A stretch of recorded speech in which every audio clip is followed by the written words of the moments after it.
kituo cha uwekezaji Tanzania, na kwa upande wa Bharti Airtel ni Bwana Akhil Gupta ambaye ni makamu mwenyekiti wa Bharti Airtel.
Asante.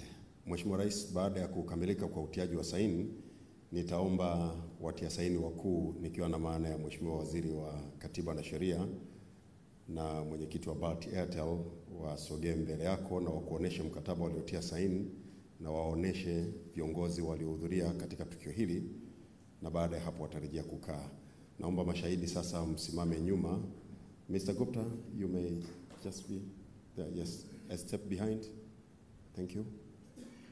Naomba sasa Mheshimiwa Waziri wa Katiba na Sheria na Mr. Gupta mumuoneshe Mheshimiwa Rais na muwaoneshe viongozi wanaoshuhudia tukio hili. Muwaoneshe mkataba huo.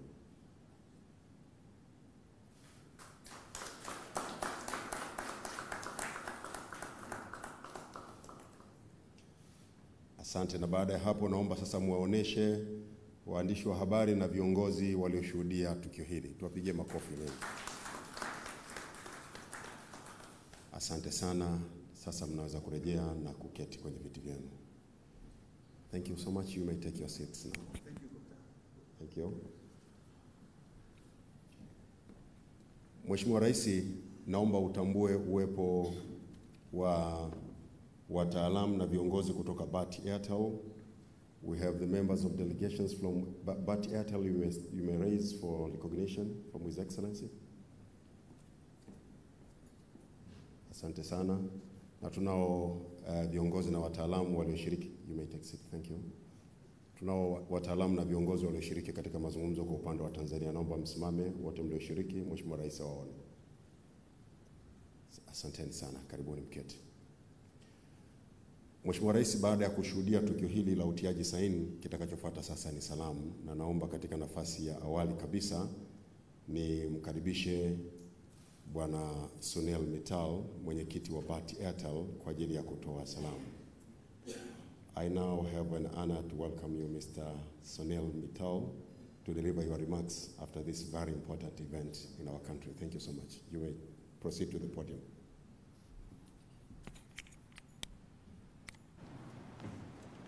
Your Excellency, President of Tanzania, Mr. John Magufuli, Minister Kabudi, all the other leading members of the Tanzanian government, my own colleagues, and other distinguished guests here in this hall. Mheshimiwa Rais wa Jamhuri ya Muungano wa Tanzania, Mheshimiwa Waziri wa Katiba na Sheria, Mheshimiwa viongozi na wenzangu ambao wako hapa. I am indeed honored to be back here within a matter of 4 days. Nina furaha kubwa tena kuwepo hapa, nimekuwepo hapa kwa siku 4 zilizopita.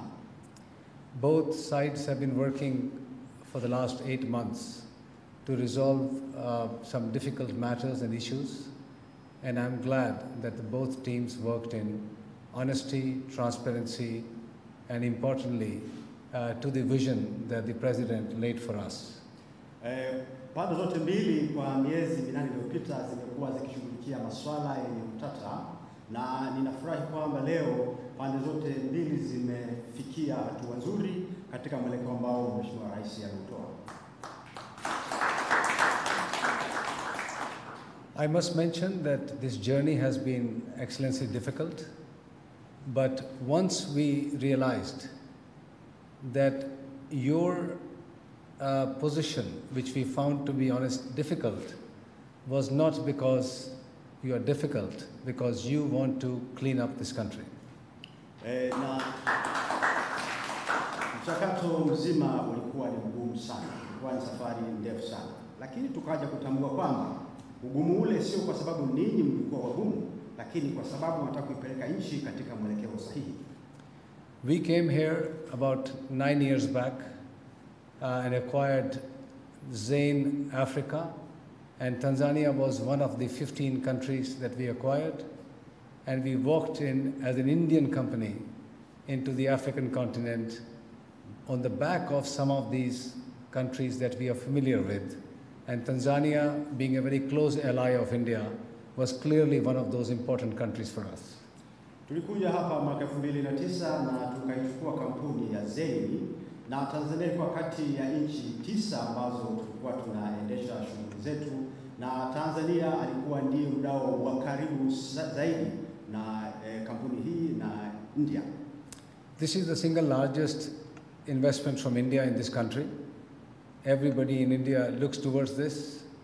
We have had, in the last 5 or 6 years since we have been here, 2 Indian prime ministers who have come to Tanzania, and every time they came here, they were delighted to see the Indian flagship Airtel in this country.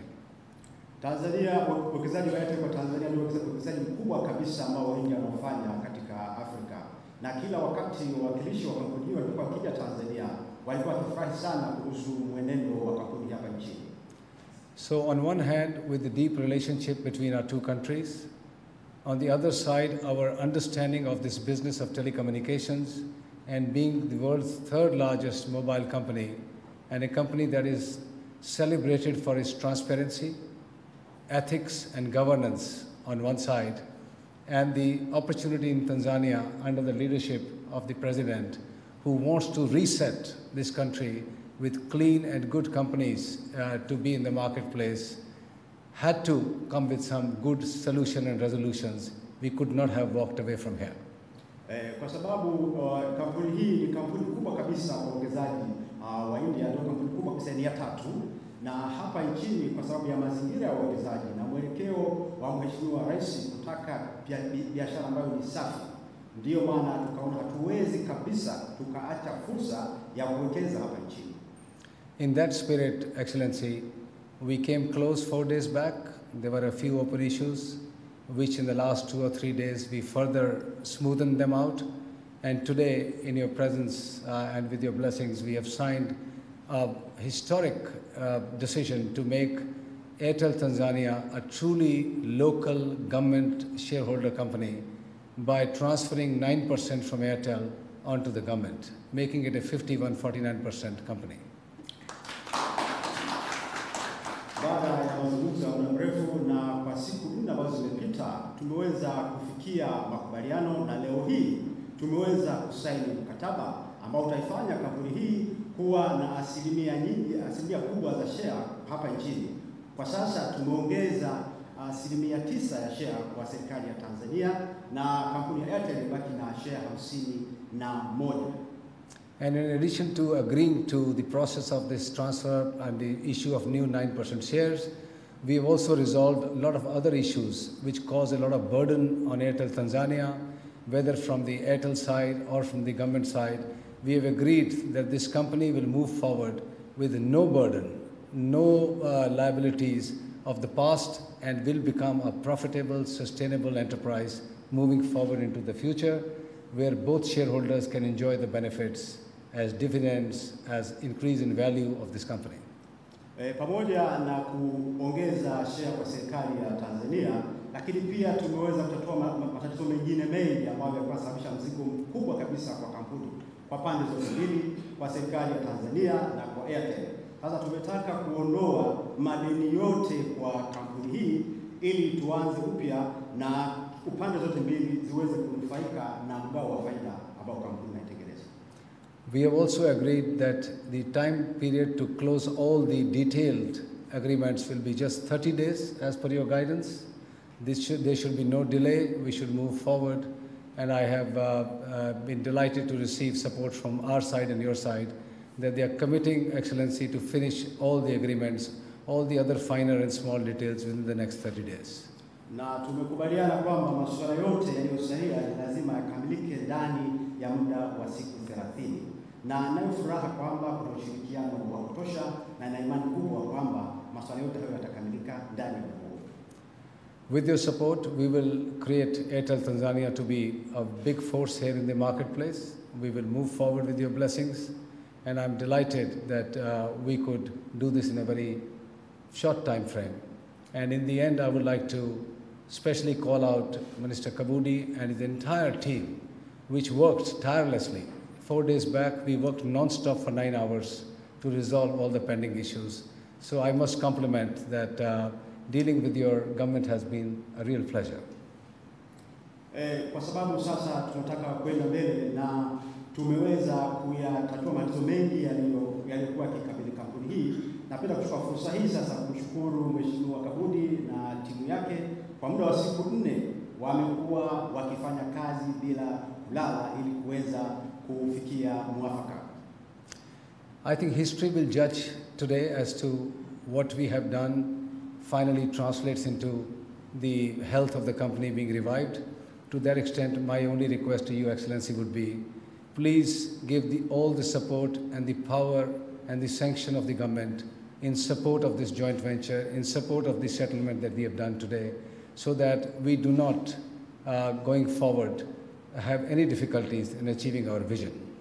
Kwa sababu ya hatua tuliyofikia, ninaomba Mheshimiwa Rais basi uunge mkono mchakato huu ili tuweze kwenda mbele na kampuni hii iwe ya mfano na yote ambayo tumekubaliana yaweze kutekelezwa. Your team has been tough.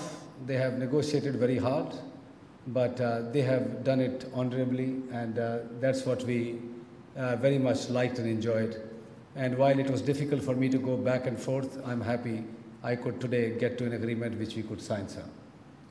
Timu ambayo ilikuwa inashiriki katika makubaliano haya ilikuwa na nguvu, ilikuwa ngumu kidogo, lakini mimi mwenyewe nilifurahi kwamba tuliweza kufikia mwafaka.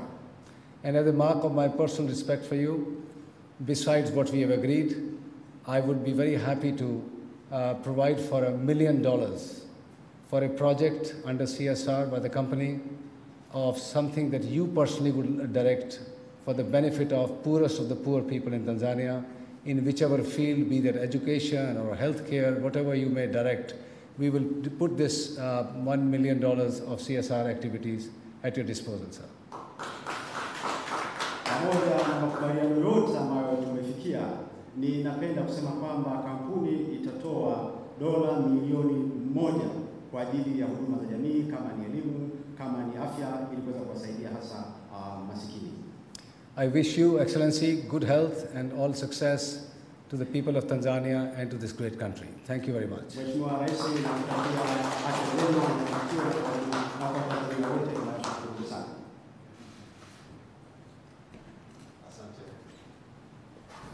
Asante sana Bwana Sunil Mittal kwa hotuba yako hiyo fupi. Mheshimiwa Rais, naomba sasa nimkaribishe kwa upande wa serikali ya Tanzania Mheshimiwa Profesa Palamagamba Kabudi, Waziri wa Katiba na Sheria, ambaye aliongoza timu ya majadiliano kwa upande wa serikali.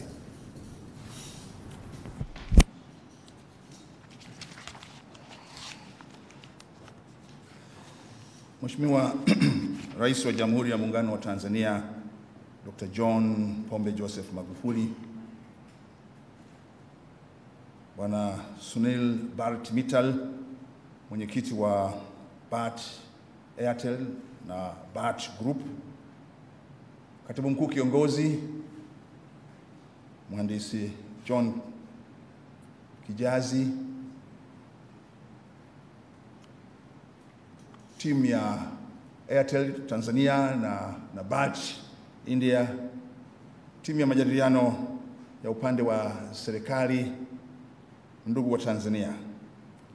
Awali ya yote, Mheshimiwa Rais, ruhusu kwa sababu ni mwanzo wa mwaka 2019 nikutakie wewe heri ya mwaka mpya, lakini uende pamoja na maombi yangu kwa Mwenyezi Mungu kwamba mwaka huu 2019 uwe ni mwaka wa mafanikio zaidi katika kutimiza yale yote ambayo wewe binafsi na Chama cha Mapinduzi kimeyapanga kuyatekeleza kwa ajili ya faida na maslahi ya Watanzania. Mwaka 2019 uwe ni mwaka wa kufanya mambo kwa kasi zaidi, kijengwa katika mafanikio ya mwaka 2016 na 2017 na 2018.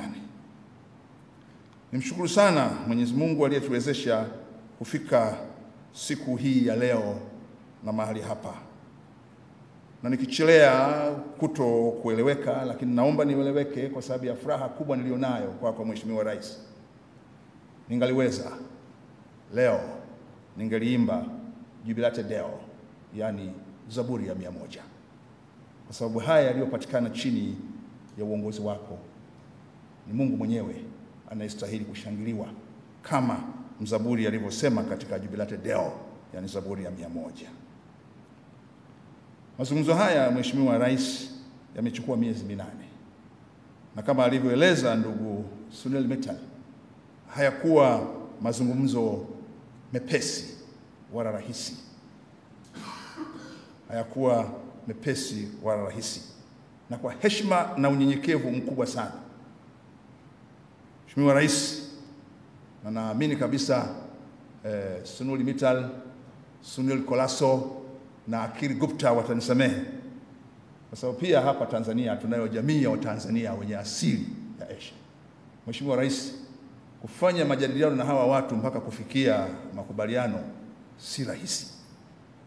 Na ndio nasema with a lot of humility, forming our nation, that it was not easy to negotiate and come to agreement with you people. We all know the Asians in Tanzania, how good they are in arguing their case. They are diehards. They are cats, which means you chase a cat away, still it will come again. You chase a cat away, still it will come again.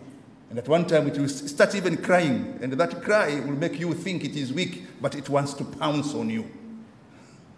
So it was not easy. Haikuwa rahisi, lakini nishukuru kwa maelekezo yako Mheshimiwa Rais, niweza kufikia katika makubaliano yafuatayo ambayo ningependa nieleze. Kwanza, umiliki wa hisa katika Airtel Tanzania. Tumekubaliana sasa uwe na uwiano wa BAT Airtel kuwa na 51% kutoka 60% waliokuwa nayo, na hisa za serikali kupanda kutoka 40% hadi 49%. Na nyongeza hii ya 9% kwa upande wa serikali imefanywa pasipo gharama zozote kwa serikali. Hilo linatufanya sisi katika makampuni ya simu za mkononi kuwa na kampuni ambayo tuna hisa za juu kabisa. Na fanikio hili halikuwa dogo. Miongoni mwa mambo Mheshimiwa Rais ambayo yalichelewesha jambo hili lilikuwa hili la umiliki wa hisa. Na mara ya kwanza baada ya kukubaliana walitaka hisa hizi tuzinunue, lakini baada ya majadiliano ya muda mrefu na kwa nia njema ambayo baadaye walionyesha, na hasa baada ya kikao cha Ijumaa ambapo pia walikuona wamekubali hisa hizi kuhamishwa kwenda kwa serikali bila gharama yoyote kwa serikali.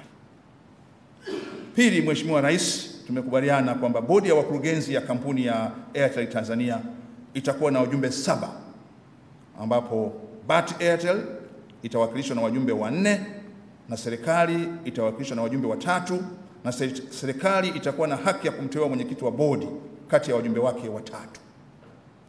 Kwa sasa mwenyekiti atachaguliwa na serikali kutoka katika wale wajumbe 3 ambao serikali itakuwa nao katika bodi ya Airtel. 3, kuhusu management ya Airtel.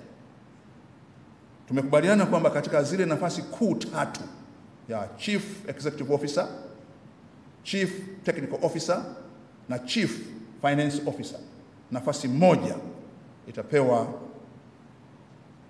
kwa Tanzania.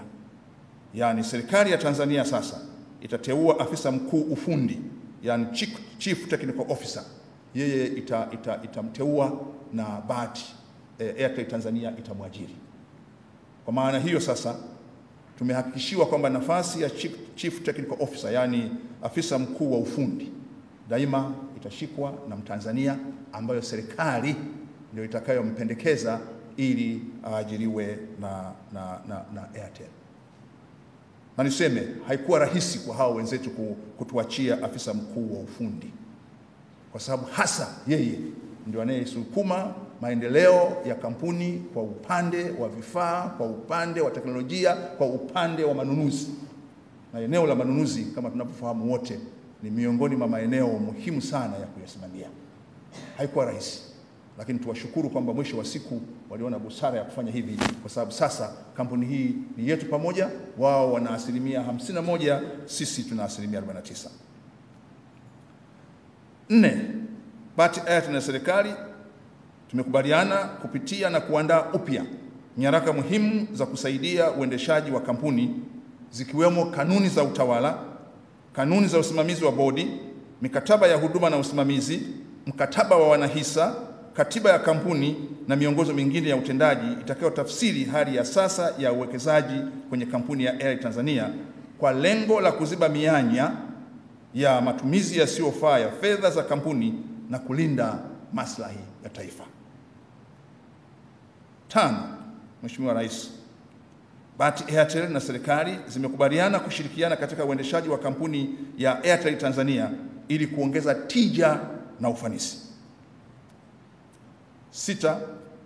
BAT Airtel na serikali zimekubaliana kushirikiana katika kutumia miundombinu ya simu iliyopo kwa utaratibu wa kibiashara kati ya BAT Airtel na shirika la simu la Tanzania yani TTCL, kama kutakuwa na hoja za kibiashara au mpango wa kibiashara, ikiwa ni pamoja na kusaidiana katika mambo ya huduma kama ambavyo makampuni ya simu yanafanya. Na hili ni muhimu, ina maana sasa kampuni ya TTCL ikitaka kutumia huduma za Airtel Tanzania itakuwa na utaratibu ambao ni wa kibiashara na wenye tija kwetu, na sio kama ilivyokuwa nyuma. Lakini hili si jambo la lazima, ni pale itakapoonekana panahitajika. Pia Mheshimiwa Rais, tumekubaliana kuchukua hatua za pamoja za kuhakikisha kampuni hii sasa inaendeshwa kwa faida.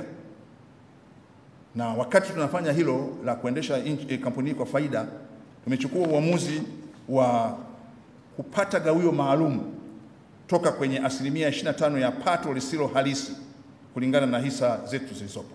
Kwa utaratibu utaanza sasa wa kufanya mahesabu ili kabla ya kampuni sasa kuanza kufanya faida, na tunaamini baada ya hatua hizi kuchukuliwa tutafikia haraka sana kipindi cha kufanya faida, bado tuweze kugawana hisa. Kwa miaka mingi gawio lilikuwa hajatolewa, tunadhani sasa kama alama ya kuonyesha tumeanza upya tuweze kufanya hivyo. Lakini pia kampuni ya BAT Airtel imechukua hatua za dhati ambazo zitakwenda kwenye bodi yao za kuhakikisha kama alivyosema mwenyewe mwenyekiti, za kupunguza mzigo wa deni ambalo umekuwa unaulemea BAT Airtel. Tumeafikiana na yeye anaondoka usiku wa leo kwenda Bombay na baadaye anakwenda Davos, lakini atahakikisha anayamaliza na hayo. Na lengo la sisi wote ni kuanzia sasa afya ya kifedha na afya ya ufanisi wa kampuni hii ya pamoja unakuwa mzuri na unakuwa na tija kwa nchi yetu. Na hilo Mheshimiwa Rais ndio daima umekuwa analisisitiza kwamba tuwe na uwekezaji ambao mwisho wa siku ni win-win solution. Na sisi tunaamini Mheshimiwa Rais, tumejitahidi kwa kadri ya uwezo wetu kuhakikisha katika hili tunakuwa na win-win solution ambao wao watapata na sisi tutapata, lakini kile ambacho tutakipata sisi chote kinakwenda kuwasaidia Watanzania maskini. Na nimshukuru sana mwenyekiti kwamba baada ya kuona juhudi hizi ulizozichukua, yeye mwenyewe amekiri mbele yetu hapa kwamba ameelewa wewe sio mtu mgumu kama walivyodhani, lakini ni mtu anayetaka mambo yanyoke, yaende vizuri, biashara ziende vizuri kwa faida ya nchi yetu. Kwa hiyo kwa sisi uliotupa kazi hii na Watanzania wengine ambao wameajiriwa katika kampuni ya Airtel na walioko serikalini, sasa ni jukumu letu. Tumepewa kazi ya kuandaa mikataba upya, tumepewa kazi ya kuandaa katiba upya, tumepewa kazi ya kuandaa mikataba ya huduma upya. Mheshimiwa Rais, tunakuahidi tutatumia akili yetu yote, uwezo wetu wote kuhakikisha tunakuja na mikataba na katiba ambazo kwa kweli zitalinda haya yote tuliyokubaliana. Na mimi nichukue fursa hii, Mheshimiwa Rais, kuwashukuru sana wale wote walionipa ili tufanye pamoja shughuli hii ya majadiliano haya. Nami haikuwa kazi rahisi, lakini naamini kwamba maadamu wote wako hapa, niwashukuru sana. Nimshukuru sana ndugu Mwambe, nimshukuru sana ndugu Dr. James, nimshukuru sana ndugu Yonazi, nimshukuru sana Profesa Luoga, gavana wa benki, lakini kupita wote, sio kwa umuhimu, lakini kwa uzalendo wake, umri wake, neno passion kwa Kiswahili nakosa, lakini ukereketwa wake, kuumia kwake. Ni mzee ambaye Mheshimiwa Rais niseme amewaliza hawa vijana mara nyingi sana, kwa sababu yeye alikuwa katika Jumuiya ya Afrika Mashariki, aliona inavyopotea. Na leo nikwambia Mheshimiwa Rais, huyu ndo alikuwa kati ya mafundi watatu wa mwanzo wa ndege zetu chini ya mwembe baada ya shirika la ndege kuanza upya, Dr. Nuh. Na Mheshimiwa Rais, huyu ndo aliyejenga ile hanga lile la uwanja wa Kilimanjaro. Lakini walikuwa watatu, yeye, Fundikira, mwenzako nani? Magembe. Hawa Mheshimiwa Rais ndio walikuwa matechnician yetu wa ndege wa kwanza baada ya shirika la ndege kuanza upya pale uwanja wa ndege, na walifanyia chini ya mwembe. Na alinisimulia rafiki yake Fundikira alibidi tena rudi Nairobi apite mbinu ili aweze kupata manual ya Foka 27. Na katika hili amekuwa ni mzee ambaye ametusaidia sana sana. Ndio maana nimeona nimtaje kwa namna ya pekee, sio kwa kubeza mchango wengine, lakini kuwaona watu hawa hata katika umri huu bado nchi hii wameiweka kwa thamani. Mzee Nundu, naomba usimame tena. Baada ya kusema hayo, Mheshimiwa Rais, nikushukuru tena sana kwa kazi hii uliyotupa. Tunaamini tumeitekeleza kwa kadri ya uwezo wetu, na sasa tuna kazi kubwa ambayo iko mbele yetu ya kuandaa haya yote yaliyosalia. Lakini nikushukuru sana kwa kulisimamia jambo hili kidete, na Watanzania wote tumeona mafanikio yake. Nakushukuru sana Mheshimiwa Rais. Asante sana.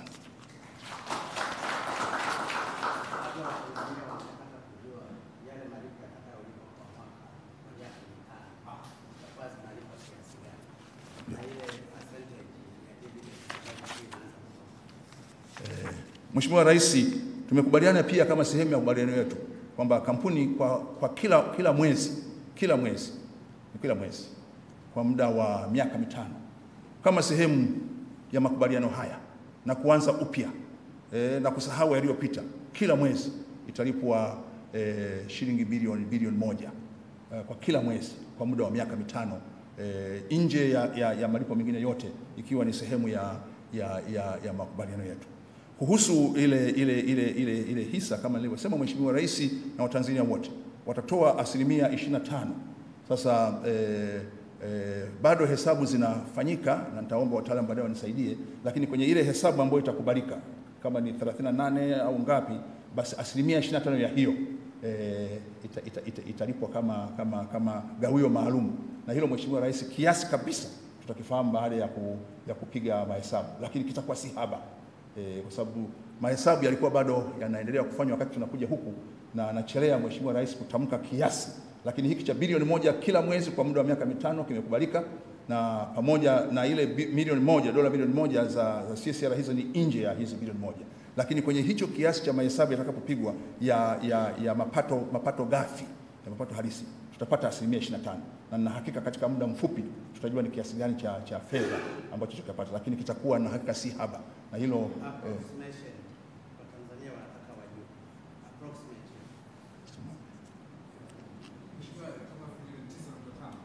Bilioni 9 tuseme bilioni 10 kwa kuanza nayo, lakini kwa mwaka huu.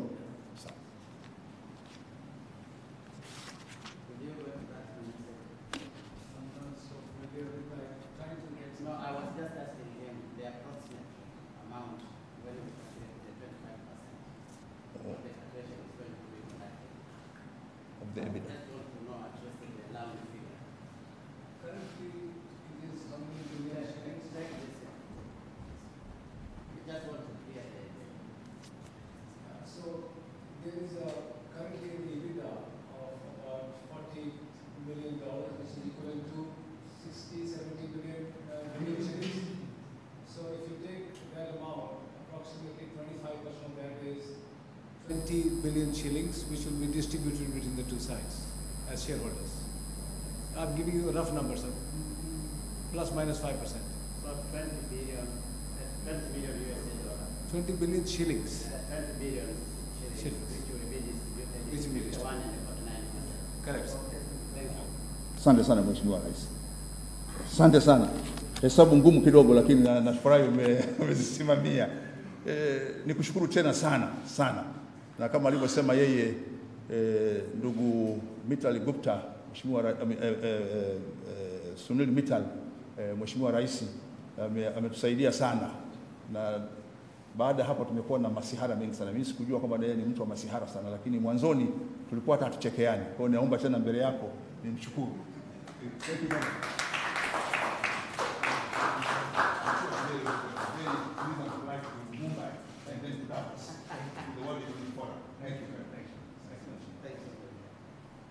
Asante sana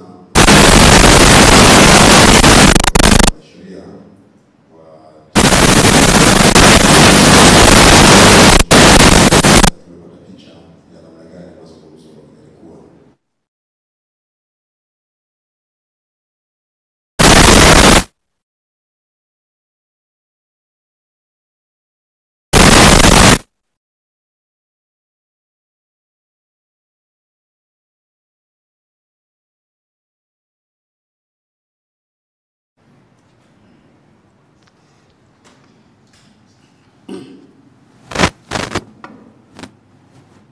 Mheshimiwa Mittal, mwenyekiti wa kampuni za bati Airtel,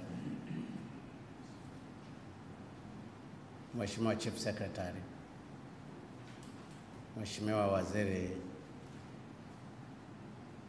Kabudi, wawakilishi wa Tanzania wote mlioshiriki kwenye mazungumzo haya, na wawakilishi wa kutoka bati Airtel pamoja na Airtel, na ndugu viongozi wote mliohudhuria hapa. Awali ya yote, leo ni siku muhimu sana katika uwekezaji katika nchi yetu. Ni siku muhimu sana. Na ndio maana napenda kumshukuru sana chairman ndugu Mittal pamoja na viongozi wenzake wa bati Airtel kwa kuamua kuja kukubali, kwa sababu wasingekubali nafikiri tungekuwa tumefikia mahali pabaya, na hii wala sio siri. Lakini wamekubali na sisi tukawa na timu yetu, na napenda nishukuru sana timu ya Tanzania. Umefanya kazi nzuri ikiongozwa na Profesa Kabudi, na ndiyo maana katika mazungumzo haya yamechukua zaidi ya miezi 8. Nazungumza fanya hivi, nazungumza miezi 8 mpaka imefikia haya makubaliano. Mimi napenda kuwashukuru pande zote kwa kufanikisha mazungumzo haya. Hongereni sana, hongereni sana. Lakini nasema huu ni mwanzo mzuri katika uwekezaji katika nchi yetu. Shirika la Airtel limekuwepo, lilianzishwa zaidi ya miaka 9 iliyopita. Na katika kipindi hicho chote hatukuwahi kupata faida hata senti 5. Kila siku tulikuwa ni hasara. Kila siku faida kwetu tulikuwa hatupati gawio. Tulikuwa tunapata gawio 0. Kwa hiyo katika kipindi cha miaka 8-9, pamoja na kwamba tulikuwa na share hiyo ya 40, hatukupata gawio, tulipata 0.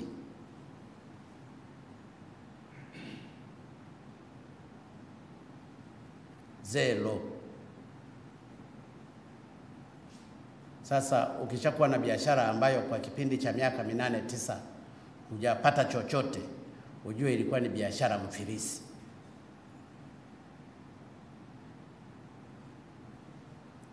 Na ndio maana tulipoingia madarakani tumeliona hili,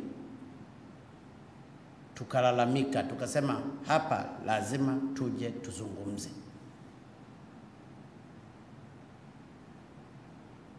Na ndio maana nashukuru mazungumzo yameenda vizuri sana. Na katika situation ya win-win situation tumekubali.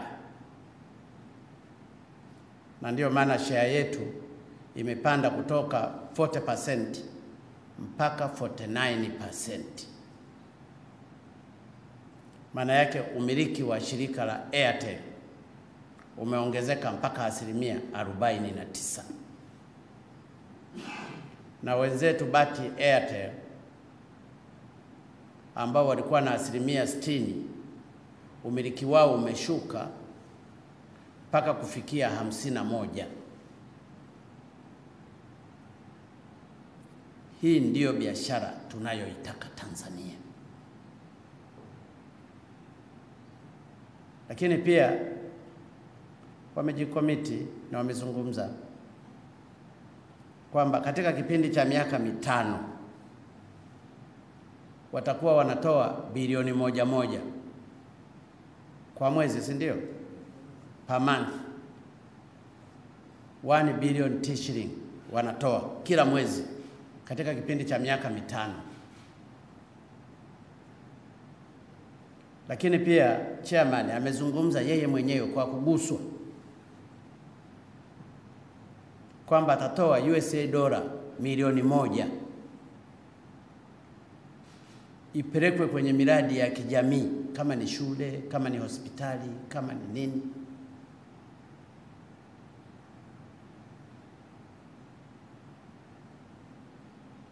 Ili ikasaidie. Na mimi hapa nataka nimweleze chairman,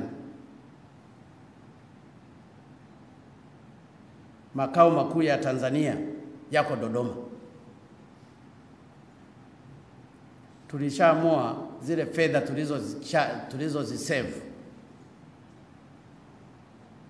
kwenye sherehe za uhuru ambazo zilikuwa bilioni 1 shilingi zijenge hospitali Dodoma.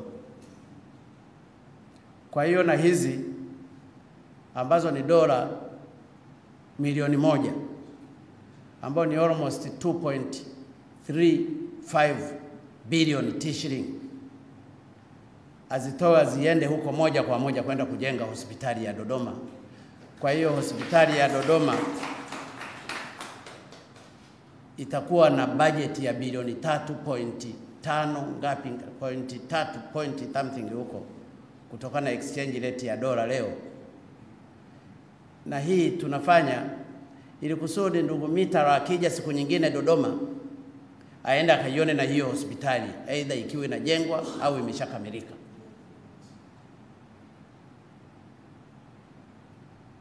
Lakini pia ndio maana nilikuwa naulizia sana ile percentage. Patakuwa na calculations ambazo tutakuwa tunapata faida katika share yetu ya 49%. Patakuwepo na percentage ya fedha ambazo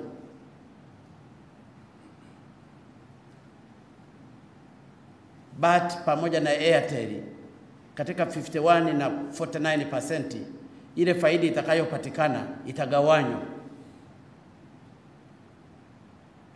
Na amezungumza na Mwamba amezungumza kwamba percentage hiyo zitapatikana almost 20 billion shilingi, na hizo zitagawanywa katika share hiyo. Na kwa sababu sisi tuna 49%, maana yake tutapata almost bilioni 9. Na hii itakuwa inaendelea mpaka itakapobadilika baadaye katika faida tunayoipata. Kwa hiyo unaweza ukaona shirika ambalo lilikuwa linatoa 0 mwaka wa kwanza, 0 mwaka wa pili, 0 mwaka wa tatu, 0 mwaka wa 4, 0 mpaka miaka 9 yote tunapataka zero, sasa tutakuwa tunapata kitu kinaingia pale. Na ndio maana nasema huo ndio uwekezaji ninaoutaka, ambao unatoa matunda mazuri kwa Watanzania.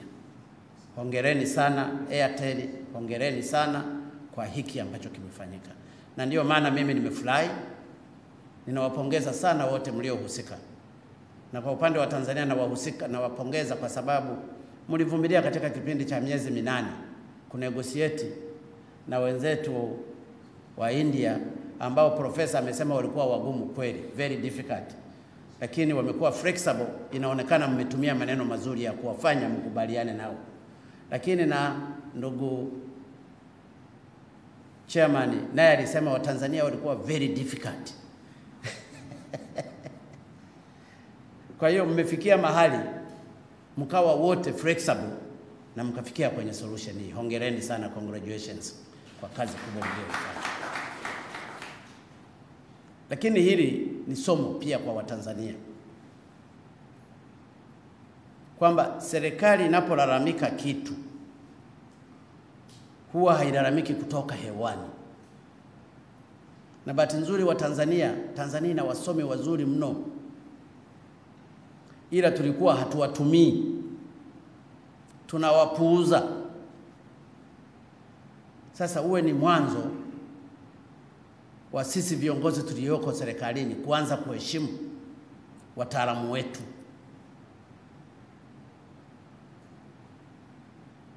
Tusipowaheshimu tutaendelewa kulaliwa.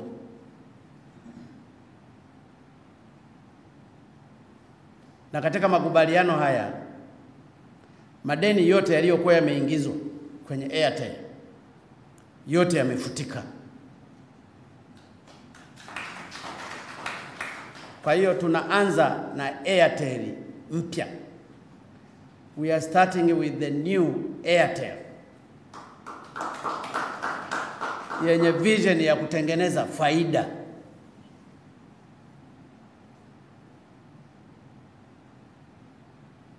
Na hili ni gumu, kwa sababu madeni iliyokuwa inadaiwa Airtel ilikuwa kwenye tune ya trillion, more than how much? 1 trillion approximately shillings.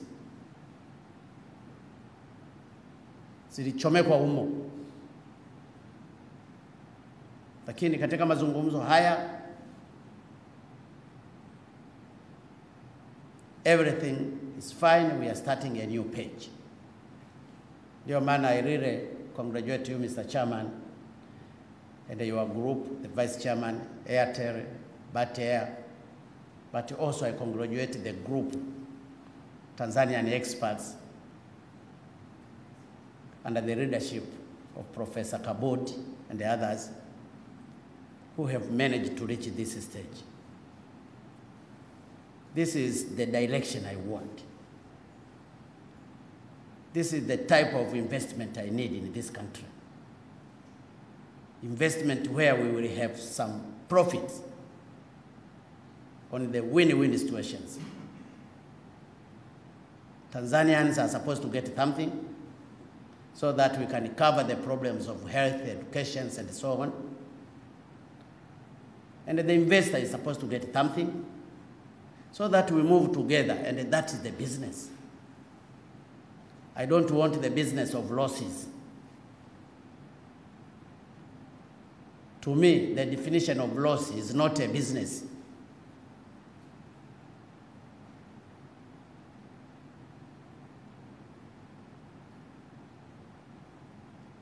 Kwa hiyo mimi leo namshukuru Mungu na washukuru wa Tanzania walituvumilia hili, lakini nawashukuru sana wataalamu. Ninyi mmewakilisha wa Tanzania wanyonge ambao mali zao zimekuwa zikizulumiwa kila siku. Hili ni ushindi kwa taifa letu. Ni ushindi mkubwa kwa Watanzania. Ni ushindi mkubwa kwa Airtel. Ni ushindi mkubwa kwa uwekezaji. Kwa mtu mwingine angeweza akasimama akasema Tanzania haitaki uwekezaji. Lakini in the reality Tanzania tunataka wawekezaji. Na ndio maana tuna center kabisa, Tanzania Investment Center, inayoongozwa na ndugu Mwambe pale. Tunataka wawekezaji, they are supposed to come quickly. Tanzania politically is stable, geographically is fine, environment is good, everything is fine. Na watu wake ni wapole. We need investment, but the true investment. Kwa sababu tunafahamu advantage ya investment. Kwa sababu Airtel imecreate employment. Kuna employees ambao wanafanya kazi Airtel. Na tunataka vijana hao wakina mama na wakina baba na waendelee kufanya kazi na wanapata mishahara. Hicho tunahitaji. Wapo wafanyakazi wanaosimamia minara zaidi ya 1420. Wanapata pesa, ni ajira. Wapo watu wanaouza vocha, ni ajira. Wapo watu wanaotuma pesa,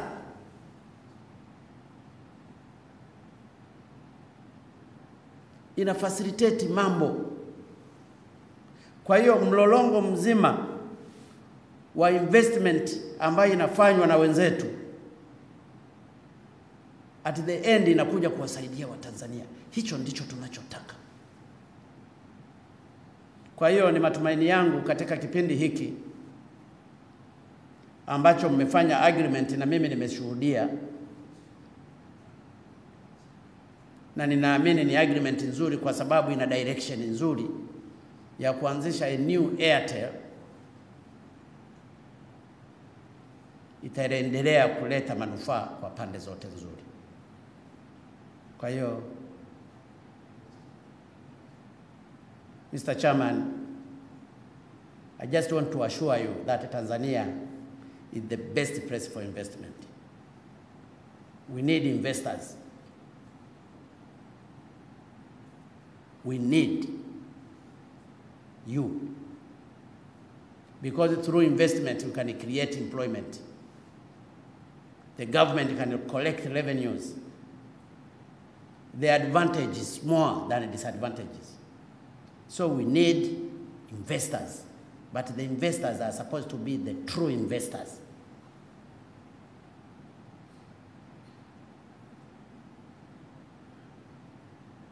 You have decided the best thing, that 49% share will be under the government of Tanzania.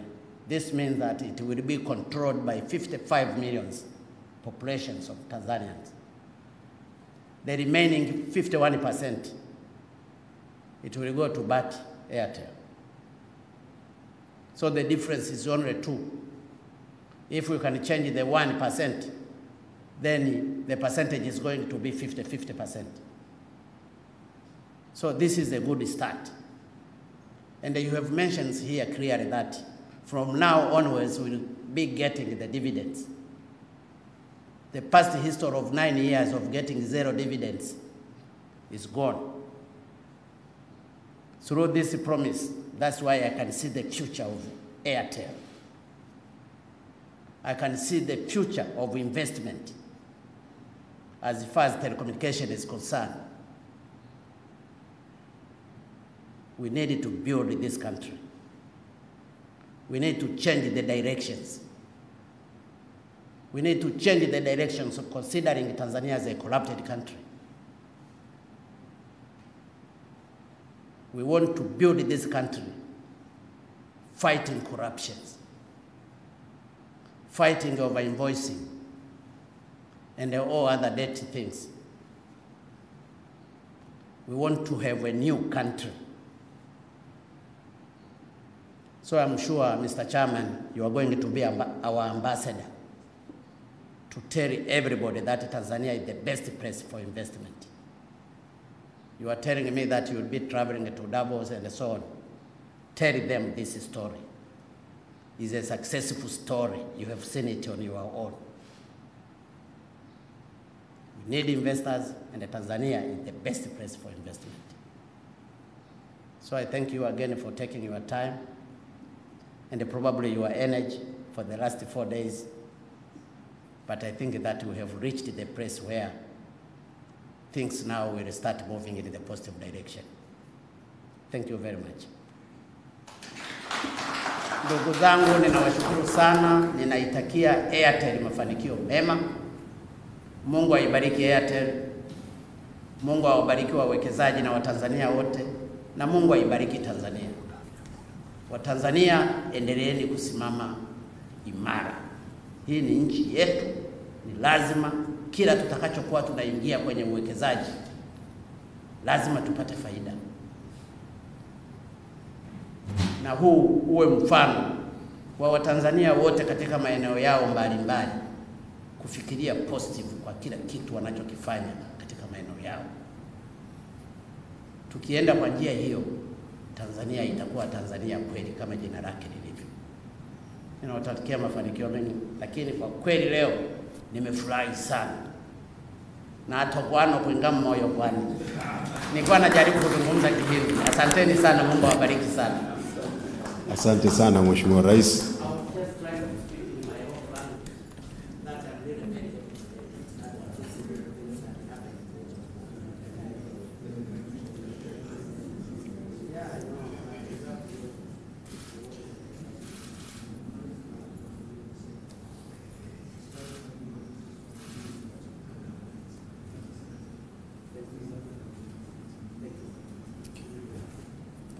Asante sana Mheshimiwa Rais, na tunashukuru tumesikiliza na lugha ya Kihindi kidogo kwamba asante sana.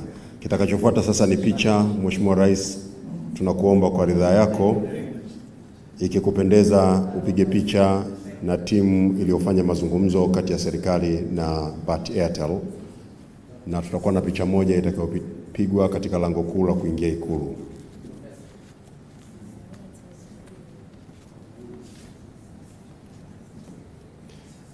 Mheshimiwa Rais, picha itapigwa hapa kwenye mlango mkuu wa kuingilia Ikulu. Naomba baada ya Mheshimiwa Rais kuelekea sehemu ya kupigia picha, na wengine sote twende sasa sehemu ya kupigia picha.